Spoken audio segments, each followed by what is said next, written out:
Bonsoir les humains, 27 juillet, 27 juillet 2024, pour le 17e épisode des athées ont-ils raison. Bon, voilà, le 27, faut pas que je me trompe.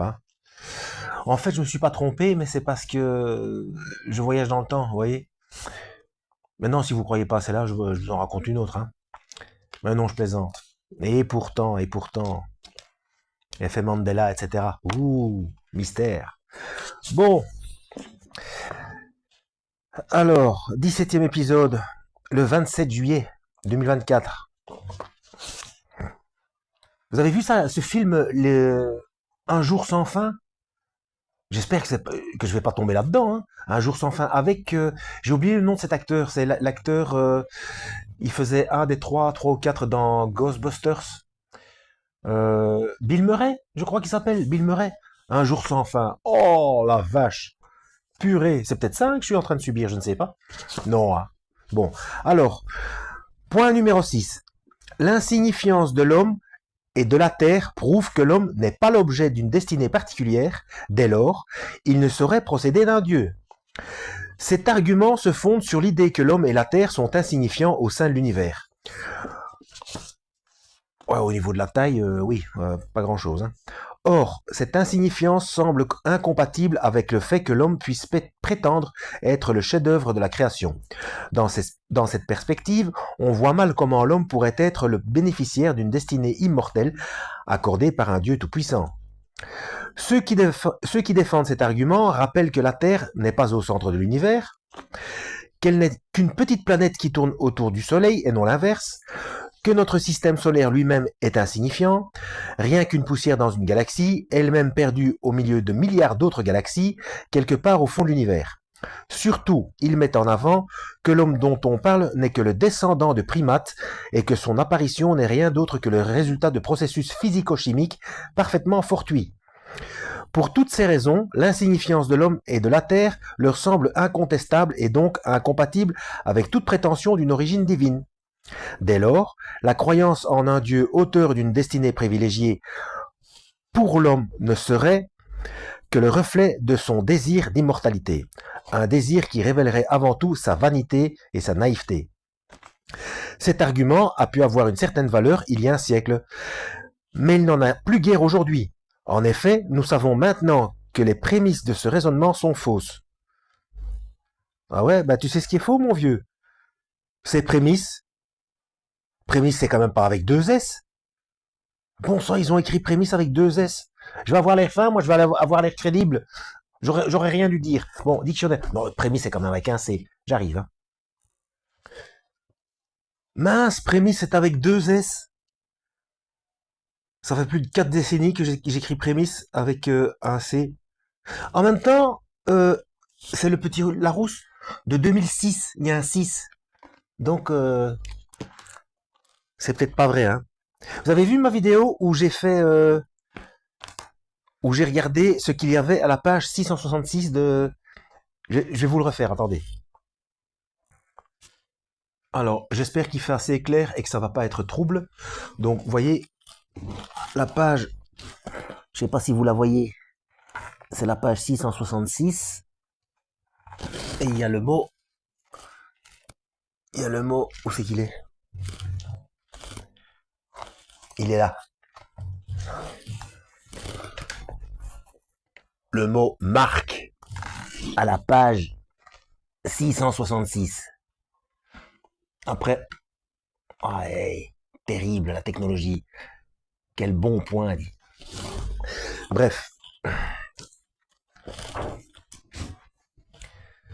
Qu'est-ce que je suis bien équipé. Oh la vache. J'ai encore passé je sais pas combien de temps là, avec le technicien au téléphone.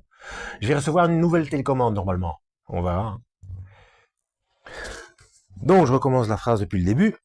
Cet argument a pu avoir une certaine valeur il y a un siècle, mais il n'en a plus guère aujourd'hui. En effet, nous savons maintenant que les prémices de ce raisonnement sont fausses.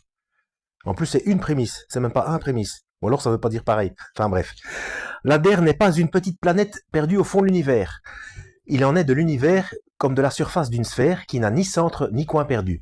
Quant à la taille de notre planète, il se trouve qu'elle est très exactement qu'elle est exactement celle qu'il faut.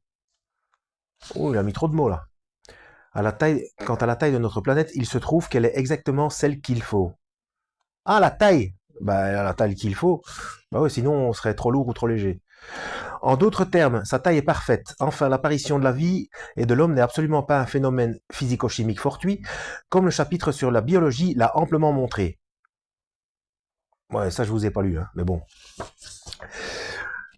Point 7. Les religions ont toujours été des facteurs de guerre et de violence. Les tenants de cette thèse partent du constat que les religions, qui sont censées être les représentantes sur Terre d'un Dieu bon, ont toujours engendré des guerres et des violences. Dès lors, puisque ces religions portent de mauvais fruits, elles ne peuvent avoir un Dieu bon à leur origine. On peut en conclure soit que Dieu est mauvais, soit qu'il n'existe pas. Or, comme Dieu ne saurait être mauvais, c'est qu'il n'existe pas. Mais les prémices de ce raisonnement sont fausses, et nous sommes hélas redevables au XXe siècle de ne l'avoir que trop amplement démontré. Au siècle dernier, en effet, les guerres menées par des tenants du matérialisme ont été bien plus cruelles, violentes, longues et mortelles que toutes les guerres de religion livrées dans le passé. Les violences et les cruautés commises par Hitler, Staline, Mao Tse-tung et Pol Pot n'ont aucun précédent dans l'histoire humaine. L'encyclopédie de la guerre, Encyclopedia of Wars de Philippe et Axel Rode, a répertorié 1763 guerres qui ont eu lieu au cours de l'histoire de l'humanité. Sur ces 1763 guerres, 123 reposaient sur des motifs religieux, ce qui représente un peu moins de 7% au total.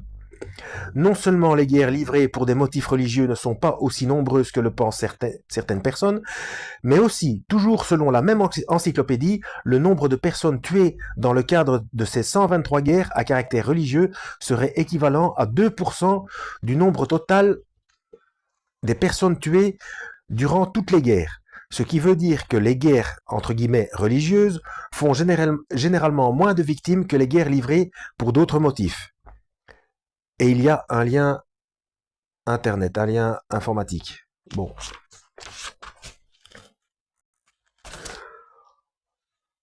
On doit malheureusement en conclure que c'est l'homme qui est enclin au mal et à la violence, et que les religions et les idéologies n'ont été souvent que les instruments ou les prétextes de cette mauvaise inclination. Ainsi, l'histoire récente nous montre que cet argument est sans valeur. Voilà, presque 8 minutes. En plus, le point 8, il est assez long. Donc ce sera pour la prochaine fois. J'ai pas de télé ce soir. Je suis puni, j'ai pas de télé. Donc lecture, hein. Donc ce que je fais moi, enfin vous en doutez, hein. Donc la Bible, un petit peu quand même. Moi, c'est minimum de 2-3 chapitres. Et l'air de rien, ça, en tournant comme ça, et parfois on a des surprises en ouvrant au hasard. Au hasard, entre guillemets, hein. Vous savez quoi, hein. Donc, j'alterne avec d'autres choses, ce genre de trucs. Et des BD. J'adore les BD. J'adore les BD, BD belges évidemment. Pour un petit peu décompresser, un peu me marrer, tout. Gaston, Tunique Bleue, Tintin. Là, je suis dans les Blake et Mortimer. Bref, voilà. À la prochaine. Que Dieu vous guide.